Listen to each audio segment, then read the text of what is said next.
চৈত্রের শেষ লগ্ন থেকেই দক্ষিণবঙ্গের জেলায় জেলায় বিক্ষিপ্তভাবে ঝড় বৃষ্টি হচ্ছে। সপ্তাহান্ত অবধি সেই ধারা বজায় থাকবে বলে জানিয়েছে আলিপুর আবহাওয়া দপ্তর। সপ্তাহের শেষে বাংলা জুড়ে ঝড় বৃষ্টির সম্ভাবনা রয়েছে। আবহাওয়া দপ্তর জানিয়েছে শনিবার কয়েকটি জেলায় কালবৈশাখী হতে পারে।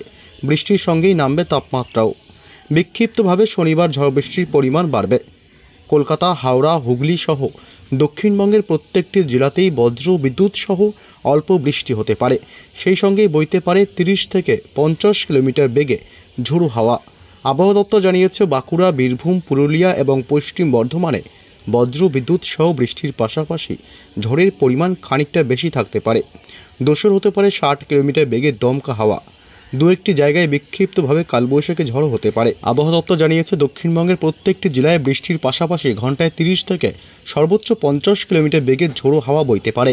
পূর্ব মেদিনীপুর, পশ্চিম মেদিনীপুর, দক্ষিণ 24 পরগনা এবং ঝাড়গ্রাম জেলায় কালবৈশাখীর সতর্কতা জারি করা হয়েছে।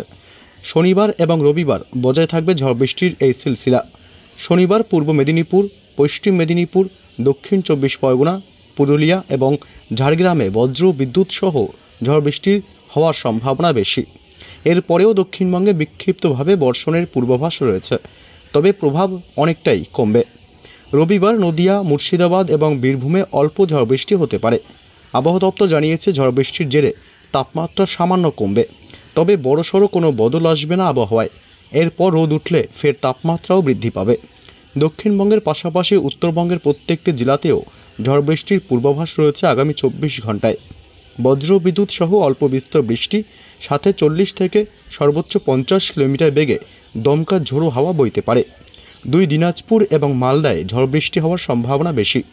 শনিবার থেকে আস্তে আস্তে আবহাওয়ার উন্নতি হবে উত্তরবঙ্গের জেলাগুলিতে, তবে মালদহ এবং উপরের দিকের 3 জেলায় বজ্র বিদ্যুৎ সহ ঝড় বৃষ্টি বজায় থাকতে পারে। রবিবারও উপরের দিকের 5 জেলায় অল্প ঝড় বৃষ্টি হতে পারে। মার্চ মাস থেকেই হাঁসফাঁস গরমে কষ্ট পাচ্ছে দক্ষিণবঙ্গবাসী। বসন্তকালেই গ্রীষ্মের অনুভব হয়েছে। চৈত্রের শেষ থেকে অবশ্য বিক্ষিপ্তভাবে রাজ্যের নানান জেলায় বৃষ্টিপাত হচ্ছে। বৈশাখেও অব্যাহত সেই ধারা। সপ্তাহান্ত অবধি রাজ্য জুড়ে ঝড় বৃষ্টির পূর্বাভাস দিয়েছে আলিপুর হাওয়া অফিস।